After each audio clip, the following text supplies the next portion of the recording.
اے کے سپیکس کے پیارے پیارے ویورز، السلام علیکم دوستو۔ آج جب ہم نے کہانیوں کی پٹاری کو کھنگالا تو ایک بہت خوبصورت قصہ سامنے آ گیا۔ مجھے لگا وہ میری کہانی ہے یا آپ کی یا پھر ہم سب کی۔ تو کہانی کچھ یوں ہے کہ ایک بادشاہ بہت زیادہ بیمار ہو گیا۔ بچنے کی کوئی امید نظر نہ آتی تھی۔ تمام طبیب ہر حربہ آزما چکے تھے، لیکن بادشاہ دن بہ دن سوکھ کر کانٹا ہوا جا رہا تھا۔ آخرکار اندازہ ہوا کہ ایک مخصوص قسم کی خوبیوں کے مالک انسان کی قربانی دینے سے بادشاہ کی جان بچ سکتی ہے۔ یہ وہ دور تھا جب کسی مقصد کے لیے انسان کی قربانی بھی دی جا سکتی تھی، مگر یہ بادشاہ بہت انصاف پسند تھا۔ اس نے کبھی ناحق کسی کی جان نہ لی تھی۔ اب جب بات اس کی اپنی زندگی کی آ گئی تھی تب بھی وہ راضی نہ ہو رہا تھا۔ سب لوگوں نے مل کر بادشاہ کو اس شرط پر راضی کر لیا کہ اگر ایسا کوئی شخص مل گیا تو تمام قانونی تقاضے پورے کیے جائیں گے۔ پورے ملک میں ہر کارے دوڑا دیے گئے اور ایسے شخص کی تلاش پر انعام رکھا گیا۔ انعام کے لالچ میں ہر کوئی تلاش کرنے لگا۔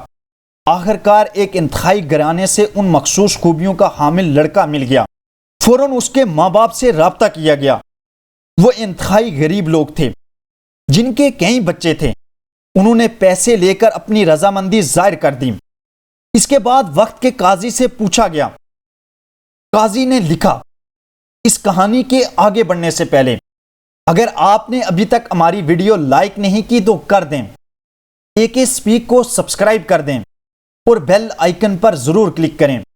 یہ آپ کا ہمارے لیے سب سے بہترین تحفہ ہوگا۔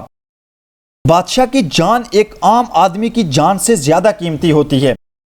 اس کی زندگی کی خاطر کسی عام آدمی کی قربانی جائز ہے اگر اس کے ماں باپ کی رضامندی شامل ہو۔ غرض یہ کہ تمام معاملات طے کرنے کے بعد لڑکے کو قربانی کے تختے پر لٹا دیا گیا۔ ایک بڑے سے میدان کے درمیان میں تختہ رکھا گیا اور اس کے پاس بادشاہ اور جلاد کھڑے تھے۔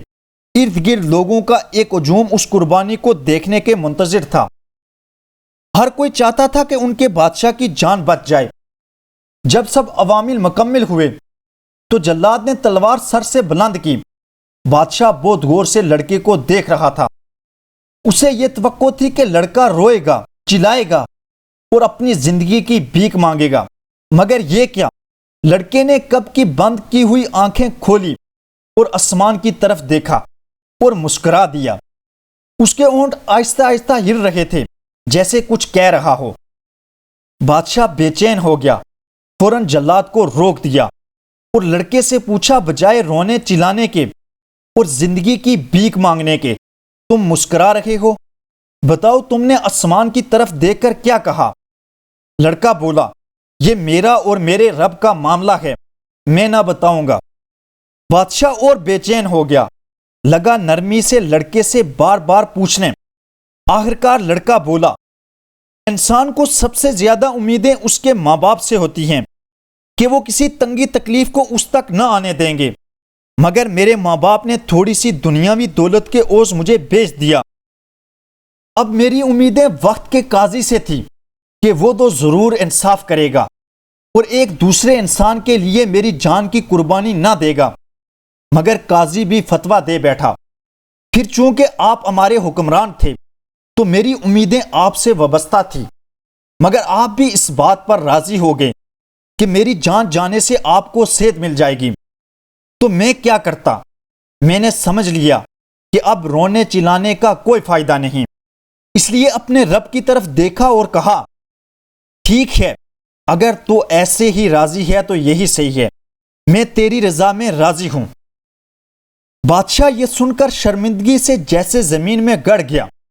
اس نے فوراً لڑکے کو آزاد کر کے انعام و کرام دینے کا حکم دیا اور کہنے لگا کہ چاہے میری جان بھی چلی جائے، میں کسی مظلوم کی جان لے کر خود کی جان نہیں بچاؤں گا۔ بادشاہ کی اس رحم دلی کا صلہ یہ ملا کہ کچھ ہی دنوں میں اس کی بیماری جاتی رہی اور وہ بلا چنگا ہو گیا۔ تو پیارے دوستو، جب آپ پر بھی زندگی ہر راستہ بند کر دے اور کوئی راستہ سجائے نہ دے تو آسمان کی طرف دیکھیں اور مسکرا دیں کہ ٹھیک ہے، میں آپ کی رضا میں راضی ہوں۔ آپ دیکھیں گے رب کیسے آپ کے لیے نئی راہیں کھولتا ہے۔ بات صرف اس پر یقین کی ہے۔ کمنٹ سیکشن میں یہ ضرور بتائیے گا آپ کو یہ ہماری کہانی کیسی لگی۔ آخر تک ہمارا ساتھ دینے کا بہت شکریہ۔ خوش رہیں اور خوشیاں بانٹیں، یہی اس عارضی زندگی کا حسن ہے۔ شکریہ۔